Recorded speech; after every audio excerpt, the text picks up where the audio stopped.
ತುಂಬಾ ರುಚಿಕರವಾದ ಒಂದು ಹೆಸರುಕಾಳು ಗ್ರೇವಿ ಅಥವಾ ಗೊಜ್ಜನ್ನ ಯಾವ ರೀತಿ ಮಾಡೋದು ಅಂತ ನೋಡೋಣ ಬನ್ನಿ friends. Welcome back to my channel Kamala's recipes and vlogs. ಮೊದಲನೇದಾಗಿ ಹೆಸರುಕಾಳು ಗ್ರೇವಿನ ನಾವು ರೊಟ್ಟಿ, ಚಪಾತಿ, ದೋಸೆ ಅಲ್ಲದೆ ಪೂರಿಗೂ ಕೂಡ ತಿನ್ಬೋದು. ಕೆಲವೊಂದು ತರಕಾರಿಗಳನ್ನ ಮಕ್ಕಳು ಹೆಸರುಕಾಳು ಗ್ರೇವಿ ಮಾಡೋದಕ್ಕೆ ಏನೇನ್ ಬೇಕು ಅಂತ ಅಂದ್ಬಿಟ್ಟು ನೋಡೋಣ ಬನ್ನಿ. ಮೊದಲನೇದಾಗಿ ನಾನು ಹೆಸರುಕಾಳನ್ನ ನೆನೆಸಿ ಸ್ವಲ್ಪ ಮೊಳಕೆ ಬರ್ಸಿದೀನಿ.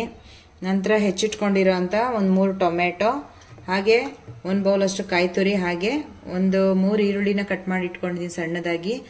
ಮತ್ತೆ ತರಕಾರಿಗಳನ್ನ ಕಟ್ ಮಾಡಿ ಇಟ್ಕೊಂಡಿದೀನಿ. ಆಲೂಗೆಡ್ಡೆ, ಬದನೆಕಾಯಿ, ಬೀನ್ಸು, ಹಾಗೆ ಹೀರೆಕಾಯಿ ಇತ್ತು ಅಂದ್ಬಿಟ್ಟು ನಾನು ಹೀರೆಕಾಯಿ ಕೂಡ ಸೇರಿಸಿದೀನಿ. ನೀವು ಬೇಕು ಅಂದ್ರೆ ಹಾಕೊಳ್ಳಿ, ಇಲ್ಲಾಂದ್ರೆ ಸ್ಕಿಪ್ ಮಾಡ್ಕೊಳ್ಳಿ. ನಂತರ ಹೆಚ್ಚಿಟ್ಕೊಂಡಿರೋಂಥ ಕೊತ್ತಂಬರಿ ಸೊಪ್ಪು, ಹಾಗೆ ನಾನು ಮನೆಯಲ್ಲೇ ಯೂಸ್ ಮಾಡೋಂಥ ಸಾಂಬಾರ್ ಪೌಡ್ರನ್ನ ತಗೊಂಡಿದ್ದೀನಿ. ಒಂದು 3 ಸ್ಪೂನ್ ಸಾಂಬಾರ್ ಪೌಡ್ರು, ಹಾಗೆ 1 ಸ್ಪೂನ್ ಖಾರದ ಪುಡಿನ ತಗೊಂಡಿದ್ದೀನಿ. ಹಾಗಾದ್ರೆ ಹೇಗೆ ಮಾಡೋದು ಅಂತ ನೋಡೋಣ ಬನ್ನಿ. ಈಗ ಕುಕ್ಕರ್ನ ಒಲೆ ಮೇಲೆ ಬಿಸಿಗೆ ಇಟ್ಕೊಳ್ಳೋಣ. ಈಗ ಕುಕ್ಕರ್ ಬಿಸಿಯಾಗಿದೆ. ಒಂದು 3 ಟೇಬಲ್ ಸ್ಪೂನ್ ಎಣ್ಣೆ ಹಾಕ್ತಾ ಇದ್ದೀನಿ. ಈಗ ಎಣ್ಣೆ ಬಿಸಿಯಾಗಿದೆ, ಸಾಸಿವೆ ಹಾಕ್ತಾ ಇದ್ದೀನಿ. ಈಗ ಸಾಸಿವೆ ಸಿಡಿತಾ ಇದೆ. ಕಟ್ ಮಾಡ್ಕೊಂಡಿರೋಂಥ ಒಂದು 3 ಈರುಳ್ಳಿನ ಸೇರಿಸ್ತಾ ಇದ್ದೀನಿ. ಸ್ವಲ್ಪ ಕರಿಬೇವಿನ ಸೊಪ್ಪು, ಅರಿಶಿನ ಪುಡಿನ ಸೇರಿಸ್ತಾ ಇದ್ದೀನಿ. ಇವಾಗ ನೋಡಿ ಈರುಳ್ಳಿ ಎಲ್ಲ ಕಂಪ್ಲೀಟಾಗಿ ಫ್ರೈ ಆಗಿದೆ. ಇವಾಗ ಹೆಚ್ಕೊಂಡಿರೋಂಥ ಒಂದು 3 ಟೊಮೆಟೊನ ಹಾಕ್ತಾ ಇದ್ದೀನಿ. ಟೊಮೆಟೊ ಬಂದು ನಾನು ಆಪಲ್ ಟೊಮೆಟೊ ತಗೊಂಡಿದ್ದೀನಿ. ನೀವು ಬೇಕಾದ್ರೆ ಹುಳಿ ಟೊಮೆಟೊ ತಗೊಳ್ಳೋದಾದ್ರೆ 2 ಟೊಮೆಟೊ ತಗೊಳ್ಳಿ ಸಾಕು. ಇವಾಗ ನೋಡಿ ಉಪ್ಪು ಸೇರಿಸ್ತಾ ಇದ್ದೀನಿ ನಾನು. ಇವಾಗಲೇ ಉಪ್ಪು ಹಾಕೋದ್ರಿಂದ ಟೊಮೆಟೊ ಕೂಡ ಬೇಗ ಸಾಫ್ಟ್ ಆಗುತ್ತೆ. ಹಾಗಾಗಿ ನಾನು ಉಪ್ಪನ್ನ ಇವಾಗಲೇ ಆ್ಯಡ್ ಮಾಡ್ತಾ ಇದ್ದೀನಿ. ನೋಡಿ ಈ ಥರ ಟೊಮೆಟೊ ಎಲ್ಲ ಫ್ರೈ ಮಾಡ್ಕೊಂಡಿದ್ದಾದ್ಮೇಲೆ ಇವಾಗ ನೋಡಿ ಹೆಸರುಕಾಳನ್ನ ಸೇರಿಸ್ತಾ ಇದ್ದೀನಿ. ಇವಾಗ ನೋಡಿ ತರಕಾರಿನ ಹಾಕ್ತಾ ಇದ್ದೀನಿ ನಾನು. ನಿಮ್ಗೆ ಯಾವ ತರಕಾರಿ ಬೇಕೋ ಆ ತರಕಾರಿನ ಸೇರಿಸ್ಕೊಳ್ಳಿ.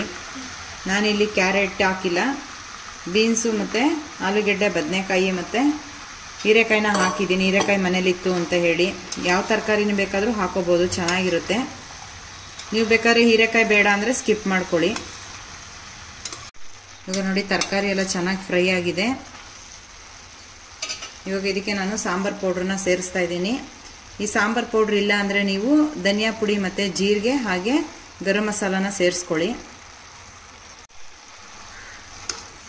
ಈ ಥರ ಹೆಸರುಕಾಳು ಗ್ರೇವಿನ ನಾವು ಚಪಾತಿ, ದೋಸೆ, ಹಾಗೆ ರೊಟ್ಟಿಗೂ ಕೂಡ ತಿನ್ಬೋದು, ಹೆಲ್ದಿನೂ ಕೂಡ.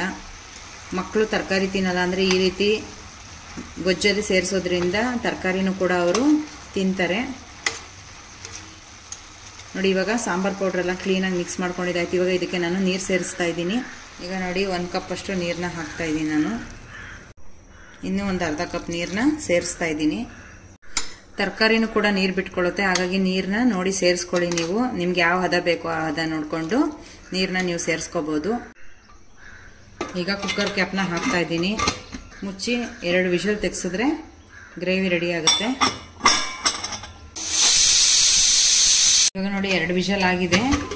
ಕುಕ್ಕರ್ ಕ್ಯಾಪ್ನ ಓಪನ್ ಮಾಡ್ತಾ ಇದ್ದೀನಿ. ಇವಾಗ ನೋಡಿ ನೀಟಾಗಿ ಕುಕ್ ಆಗಿದೆ ಕಾಳು ಮತ್ತು ತರಕಾರಿ ಎಲ್ಲ. ಕ್ಲೀನಾಗಿ ಒಂದು 2-3 ಸರಿ ಮಿಕ್ಸ್ ಮಾಡಿಕೊಂಡ್ರೆ ಗೊಜ್ಜು ಥರ ಅದು ರೆಡಿ ಆಗುತ್ತೆ.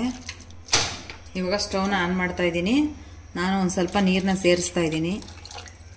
ಬೇಕು ಅಂದರೆ ನೀರನ್ನ ನೋಡಿ ಸೇರಿಸ್ಕೊಳ್ಳಿ, ಹದ ನೋಡಿಕೊಂಡು. ನಿಮಗೆ ಗಟ್ಟಿ ಬೇಕಂದರೆ ಗಟ್ಟಿಯಾಗಿ ಇರಲಿಲ್ಲ, ಬೇಕು ಅಂದರೆ ಸ್ವಲ್ಪ ನೀರನ್ನ ಸೇರಿಸ್ಕೋಬೋದು.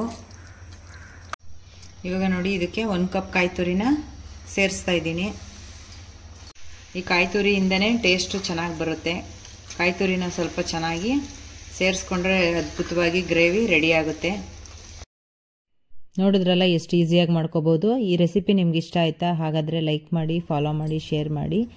ಇನ್ನೂ ಹೆಚ್ಚಿನ ರೆಸಿಪಿಗಳಿಗೋಸ್ಕರ ನನ್ನ ಪೇಜ್ನ ಫಾಲೋ ಮಾಡಿ. ಎಲ್ರಿಗೂ ನಮಸ್ಕಾರ.